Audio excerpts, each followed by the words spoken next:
Zen and the Art of Motorcycle Maintenance by Robert Pirsig. Robert Pirsig was born on September 6, 1928 in Minneapolis, Minnesota. The son of a Minnesota law professor, he became very intelligent at a young age. Pirsig has written different stories but rose rapidly to fame after writing Zen and the Art of Motorcycle Maintenance in 1974.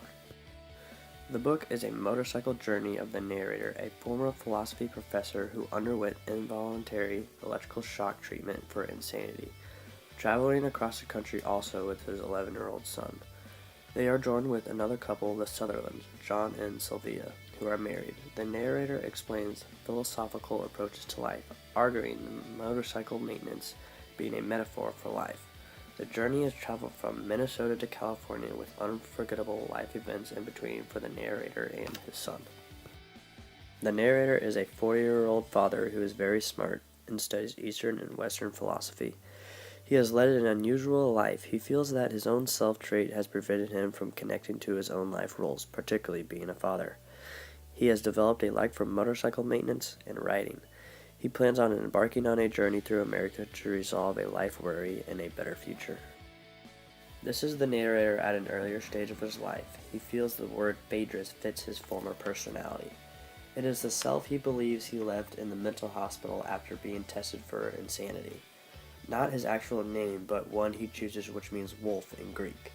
Picks Phaedrus because it stands isolated, aggressive, and persistent according to how he felt earlier in his life. Chris, who is 11 years old, is the son of the narrator. Throughout the story, he questions why they are traveling but enjoys being with his dad. He tends to have temper and stomach pains when him and his father may disagree, but seems excited, frustrated, bored, puzzled, and frightened at different times when traveling across the Midwest with his dad. Mr. and Mrs. Sutherland were friends of the narrator and traveled with him and Chris all the way to Montana. John was more the opposite of the narrator and would disagree lots of the times about their motorcycles. On the other hand, Sylvia was more like the narrator and hoped by going on this vacation it would revive their boring life and troubled marriage. During the journey, there were two main conflicts occurring. First, the relationship between Chris and the narrator and the division of his father's past and personal self. On the other hand, the main conflict was the narrator's thoughts of his own. The hardest thing for him was believing in oneself. By going on this journey, he hoped it would help him externally and internally for the future.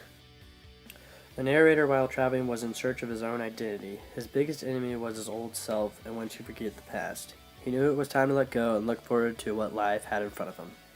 In the lines annotated was a conversation between Mr. and Mrs. Sutherland and the narrator. They were caught up in a rainstorm, so they had to stop at a hotel. While waiting the storm out, they decided to have a couple drinks and talk. The narrator during the conversation really starts to show his beliefs and backgrounds from what he studies. He questions whether people today stretch the mind as much as we could. He states that education is emphasize things rather than explain things. The word he uses over and over again is ghost, which he believes the world has no existence whatsoever outside the human imagination. That even laws of logic, laws of nature, mathematics, the whole blessed world we live in, and even the idea that it isn't a human invention is all a ghost. We believe everything that people tell us rather than finding out ourselves and become smarter by stretching the mind.